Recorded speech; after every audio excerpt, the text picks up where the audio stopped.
নির্বাচনের পরে বা নির্বাচনের আগে বা নির্বাচনের সময় যে সন্ত্রাস হয়, এটা গত কয়েক দশক ধরে কিন্তু এগুলো চলছে।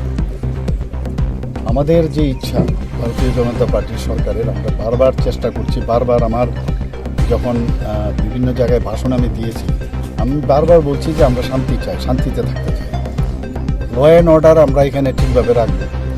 কিন্তু ইলেকশনের রেজাল্টে এমন একটা অবস্থা সৃষ্টি করে সবসময়, এটা যে গভর্নমেন্টেই আসুক, মানে আমি দেখেছি এটা 70 দশক থেকে শুরু হয়েছে এবং 80 দশকও দেখলাম, 90 দশকে এখনও সে একই কায়দায়। এবং মথার যে দুর্বৃত্তরা যেগুলা সিপিএম থেকে শিখে এসছে, কংগ্রেস থেকে শিখে এসছে, সেইগুলোই ওনারা করছেন এখানে। এবং মানে কোন জায়গার মধ্যে গেছে ভাবা যায় না।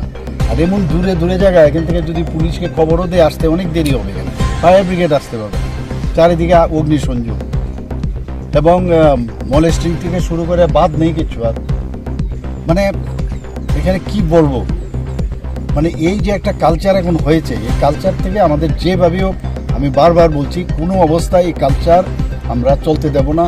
আইনের শাসন এখানে আছে, আইন তাহলে কিসের জন্য?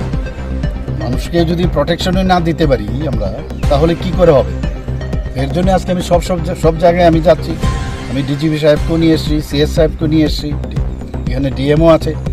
কারণ এমনিতে বাড়িতে অফিস থেকে বসে অনেক কিছু শোনা যায়, কিন্তু চাক্ষুষ দেখলে কিন্তু বিষয়টা কত গম্ভীর।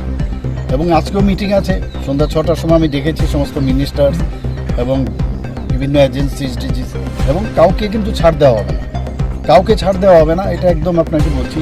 কারণ মানুষ চায় যে শান্তি, এবং শান্তি প্রতিষ্ঠিত করতেই হবে না, এইভাবে চলতে দেবো না।